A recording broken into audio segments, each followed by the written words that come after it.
திருவள்ளூர் மற்றும் சுற்றியுள்ள பகுதிகளில் குறைந்த விலையில் வீட்டுமனைகள் மற்றும் விவசாய நிலங்கள் விற்பனைக்கு உள்ளன.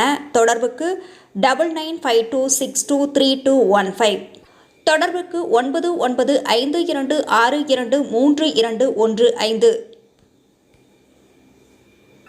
வணக்கம். நம்ம ஏரியா டிஜிட்டல் செய்திக்காக செய்தி வாசிப்பாளர் சாந்தி சிவா. நடைபெறவுள்ள நாடாளுமன்ற தேர்தலை ஒட்டி இந்திய தேர்தல் ஆணையம் சார்பில் பொதுமக்களுக்கு மின்னணு வாக்கு இயந்திரம் செயல்முறை விளக்கம் செய்து காண்பிக்கப்பட்டது.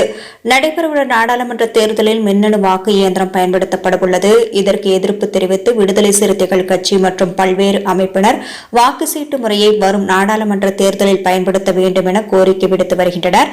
இந்த நிலையில் இந்திய தேர்தல் ஆணையம் சார்பில் மின்னணு வாக்கு இயந்திரத்தின் நம்பகத்தன்மையை மக்களுக்கு விளக்கும் வகையில் வாக்களிக்கும் முறை குறித்த செயல்முறை விளக்கம் காட்டும் நிகழ்ச்சி திருவள்ளூர் பேருந்து நிலையத்தில் நடைபெற்றது. இதற்காக வடிவமைக்கப்பட்ட பிரத்யேக வாகனம் மூலம் கொண்டுவரப்பட்ட மின்னணு வாக்குப்பதிவு இயந்திரம் மற்றும் விவி பேட் ஆகியவற்றை பொதுமக்களின் பார்வைக்கு வைத்து வாக்களிப்பது எப்படி என செயல்முறை விளக்கம் செய்து காட்டப்பட்டது. பொதுமக்களும் ஆர்வமாக வந்து மின்னணு வாக்கு இயந்திர செயல்பாடுகளை அறிந்து கொண்டனர்.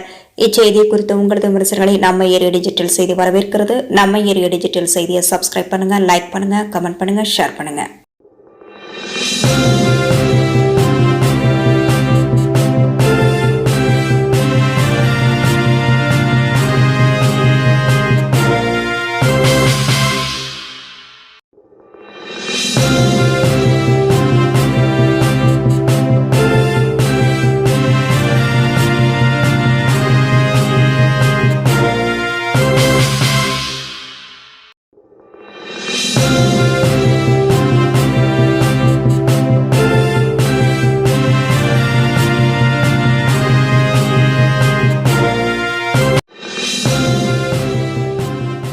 செய்திகளை உடனுக்குடன் தெரிந்து கொள்ள சேனலை மறக்காம சப்ஸ்கிரைப் பண்ணுங்க, லைக் பண்ணுங்க, ஷேர் பண்ணுங்க, மறக்காம பெல் பட்டனை கிளிக் பண்ணுங்க.